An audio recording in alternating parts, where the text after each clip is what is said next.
Hi hello ನಮಸ್ಕಾರ ಎಲ್ಲ ಪ್ರೀತಿಯ ಚಾಲಕ ಮಿತ್ರರಿಗೆ ಮತ್ತೊಂದು ವಿಡಿಯೋಗೆ ತಮ್ಮೆಲ್ಲರಿಗೂ ಕೂಡ ಸ್ವಾಗತ. ಸ್ನೇಹಿತರೆ, ಏನು ಕರ್ನಾಟಕ ಹೈಕೋರ್ಟ್ನಲ್ಲಿದ್ದಂತಹ ತೀರ್ಪು ಜನವರಿ 23ನೇ ತಾರೀಕೇನು ಬಂದಿತ್ತು. ಈ ಒಂದು ವಿಚಾರವಾಗಿ ಕರ್ನಾಟಕ ರಾಜ್ಯ ಸರ್ಕಾರ ಸುಪ್ರೀಂ ಕೋರ್ಟ್ಗೆ ಮೇಲ್ಮನವಿಯನ್ನು ಸಲ್ಲಿಸಿದೆ. ಈ ಎಲ್ಲ ವಿಚಾರಗಳಲ್ಲಿ ಕೆಲವೊಂದಿಷ್ಟು ಗೊಂದಲಗಳು ಏನಿದೆ ಅಂದರೆ, ರಾಜ್ಯ ಸರ್ಕಾರಕ್ಕೆ ಏನು ಹೈಕೋರ್ಟು ಗೈಡ್ಲೈನನ್ನು ಕೊಟ್ಟಿತ್ತು, ತಾವು ಬೈಕ್ ಟ್ಯಾಕ್ಸಿಗೆ ಅನುಮತಿಯನ್ನು ಕೊಡೋದಾದರೆ ಕಾನೂನುಗಳನ್ನು ರೂಪಿಸಿ ಅಂತ. ಸರ್ಕಾರದ ನಿಲುವು ಏನಿದೆ ಅಂತಕ್ಕಂಥದ್ದು ಎರಡನೇ ವಿಚಾರ.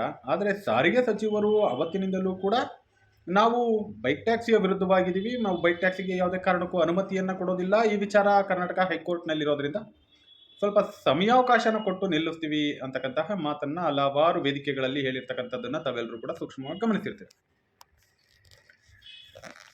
ಸುಪ್ರೀಂ ಕೋರ್ಟ್ಗೆ ಏನಕ್ಕೆ ಹೋಯ್ತು, ಹೈಕೋರ್ಟಲ್ಲಿರುವಂಥ ಕೇಸು ಸುಪ್ರೀಂ ಕೋರ್ಟ್ಗೆ ಏನಕ್ಕೆ ಹೋಯ್ತು ಅಂತ ಕೇಳ್ತಾರೆ. ಹೈಕೋರ್ಟಲ್ಲಿ ಕೇಸ್ ಇತ್ತು, ಸರಿ ಆಯಿತು. ಸುಪ್ರೀಂ ಕೋರ್ಟ್ಗೆ ಏನಕ್ಕೆ ಹೋಯ್ತು ಅಂದರೆ, ಸರ್ಕಾರದ ನಿಲುವಿದೆ, ನಾವು ಯಾವುದೇ ಕಾರಣಕ್ಕೂ ಕೂಡ ಬೈಕ್ ಟ್ಯಾಕ್ಸಿಗೆ ಅನುಮತಿಯನ್ನು ಕೊಡೋದಿಲ್ಲ ಅಂತಕ್ಕಂಥದ್ದು. ಹಾಗಾಗಿ ಸುಪ್ರೀಂ ಕೋರ್ಟಲ್ಲಿ ಅದನ್ನು ಪ್ರಶ್ನೆ ಮಾಡೋದಕ್ಕೆ ಅಂತ ರಾಜ್ಯ ಸರ್ಕಾರ ಹೋಗಿದೆ ಅಂತ ಅಂದ್ಕೊಳ್ಳೋಣ. ಇವತ್ತು ಮೋಟರ್ ವೆಹಿಕಲ್ ಆ್ಯಕ್ಟ್ಗಳಲ್ಲಿ ಮತ್ತು ಸ್ವಿಗ್ಗಿ ಝೊಮ್ಯಾಟೋಗಳಲ್ಲಿ ಅದರಲ್ಲಿ ಅನುಮತಿಯನ್ನು ಬೇಕಾದರೆ ತಗೊಳ್ಳಿ, ಆದರೆ ಸಾರ್ವಜನಿಕರನ್ನ ಟ್ರಾನ್ಸ್ಪೋರ್ಟೇಷನ್ಗೆ ನಾವು ಅವಕಾಶಗಳನ್ನ ಕೊಡೋದಿಲ್ಲ ಅಂತ ಹೇಳಿರ್ತಕ್ಕಂಥದ್ದು ಅಂತ ಹೇಳ್ತೀರ. ಹೌದು, ಆದರೆ ನನ್ನದೊಂದು ಪ್ರಶ್ನೆ ಇದೆ. ತಾವೆಲ್ಲರೂ ಕೂಡ ಏನು ಇದುವರೆಗೂ ಚಾಲಕರ ಒಳಿತಿಗಾಗಿ, ಚಾಲಕರಿಗಾಗಿ ಇಡೀ ನನ್ನ ಜೀವನವನ್ನು ಸಾವಸಿವಿದ್ದೀವಿ, ತೇಯ್ದಿದ್ದೀವಿ ಅನ್ನುವಂಥ ಒಂದು ವಿಡಿಯೋಗಳ ಮುಖಾಂತರವಾಗಿ ಸುಪ್ರೀಂ ಕೋರ್ಟ್ಗೆ ಹೋಗಿರತಕ್ಕಂಥ ವಿಚಾರನ ಅಪಹಾಸ್ಯ ಮಾಡ್ತಿರಲ್ಲ. ನೀವು ಎಷ್ಟು ದಿನ ಹೈಕೋರ್ಟ್ನಲ್ಲಿ ಚಾಲಕರ ಪರವಾಗಿ ಬೈಕ್ ಟ್ಯಾಕ್ಸಿ ಬೇಡ ಅಂತ ಹೇಳಿ ತಾವು ಅಪೀಲ್ ಹಾಕಿದ್ರಿ ಅಂತಕ್ಕಂಥದ್ದಕ್ಕೆ ಉತ್ತರವನ್ನು ಕೊಡಬೇಕು. ಅದೇ ರೀತಿ ಇವತ್ತು ರಾಜ್ಯ ಸರ್ಕಾರ ಬೈಕ್ ಟ್ಯಾಕ್ಸಿ ಹತ್ರ ಹಣಕಾಸಿನ ವ್ಯವಹಾರವನ್ನು ಮಾಡಿಕೊಂಡಿರ್ಬೋದು, ಹಾಗಾಗಿ ಹೈಕೋರ್ಟ್ ತೀರ್ಪನ್ನೇ ಹೈಕೋರ್ಟಲ್ಲಿ ಪ್ರಶ್ನೆ ಮಾಡ್ಬೋದಾಗಿತ್ತು, ಅದನ್ನು ಬಿಟ್ಟು ನೇರವಾಗಿ ಸುಪ್ರೀಂ ಕೋರ್ಟ್ಗೆ ಹೋಗಿದೆ ಅಂತ ಹೇಳ್ತೀರ. ಆದರೆ ನಾನು ನಿಮ್ಮಷ್ಟು ಕಾನೂನನ್ನು ಬಲ್ಲವನೂ ಅಲ್ಲ, ಆದರೆ ನಿಮ್ಮಷ್ಟು ಸುದೀರ್ಘವಾದ ಚಾಲಕರ ಪರ ಸಂಘಟನೆಯನ್ನು ಕಟ್ಟಿಕೊಂಡು ಎಲ್ಲಿಂದಲೋ ಬಂದಂತಹ ಸಂಸ್ಥೆಗಳಿಗೆ ಪ್ರಮೋಷನ್ ಮಾಡಿದವರು ನಾವಲ್ಲ.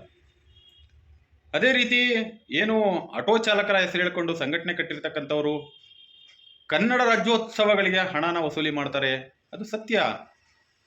ಇವತ್ತು ಚಾಲಕರ ಸಂಘಟನೆಗಳು ಅಷ್ಟು ದೊಡ್ಡ ಮಟ್ಟಕ್ಕೆ ವೇದಿಕೆಯನ್ನು ಮಾಡಿ ಕರ್ನಾಟಕದಲ್ಲಿ ಕನ್ನಡಿಗನೇ ಸಾರ್ವಭೌಮ ಅಂತ ಇಡೀ ಬೆಂಗಳೂರಿನಲ್ಲಿರೋಂಥ ಎಲ್ಲ ಚಾಲಕರುಗಳನ್ನ ಕರೆದು ವೇದಿಕೆಗಳ ನಿರ್ಮಾಣ ಮಾಡಿ ಉಡುಗೊರೆ ಕೊಡುಗೆಗಳನ್ನ ಕೊಡ್ತಾ ಇದ್ದಾರೆ ಅಂದರೆ, ಮತ್ತೆ ಸಂಘಟನೆ ಕಟ್ಟಿರೋರು ಯಾರು ಕೂಡ ಅವ್ರ ಮನೆಯಿಂದ ತಂದಾಕೋದಕ್ಕಾಗೋದಿಲ್ವಲ್ಲ. ಅದಕ್ಕೆ ಅಂತಲೇ ಹೊಸ ಹೊಸ ವೇದಿಕೆಗಳು ಸೃಷ್ಟಿಯಾಗುತ್ತೆ ಅಲ್ವಾ. ಹಾಗಾದರೆ ತಾವು ಎಲ್ಲೂ ಕೂಡ ಇದುವರೆಗೂ ಮುಟ್ಟಿಲ್ವಾ? ನೀವು ಇನ್ನೊಬ್ಬರ ಬಗ್ಗೆ ಆರೋಪವನ್ನು ಮಾಡ್ತಾ ಇದ್ದೀರಾ ಅಂದರೆ ನೀವು ಎಷ್ಟು ಸ್ಪಷ್ಟವಾಗಿದ್ದೀರಾ ಅಂತಕ್ಕಂಥದ್ದನ್ನು ಫಸ್ಟ್ ತಾವುಗಳು ಅರ್ಥ ಮಾಡ್ಕೋಬೇಕು.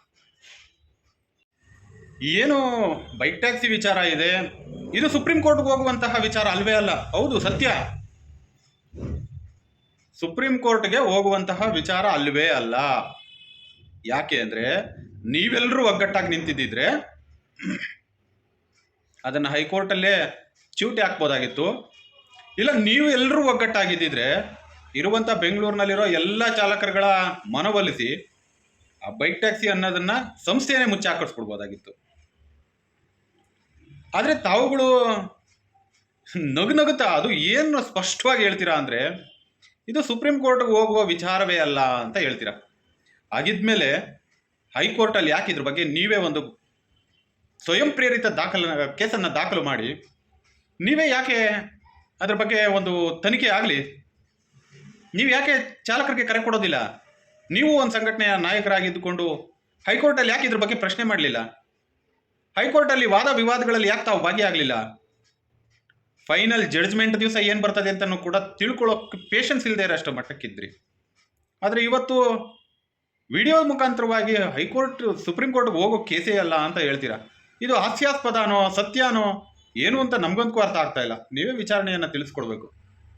ಹೌದು, ಸತ್ಯ, ವೈಟ್ ಬೋರ್ಡ್ಗಳಲ್ಲಿ ಯಾವುದೇ ಸಾರ್ವಜನಿಕರನ್ನ ಒಂದು ಭಾಗದಿಂದ ಇನ್ನೊಂದು ಭಾಗಕ್ಕೆ ಕರ್ಕೊಂಡು ಹೋಗೋದಕ್ಕೆ ಆಗೋದಿಲ್ಲ. ಸರಿಯಾಯಿತು.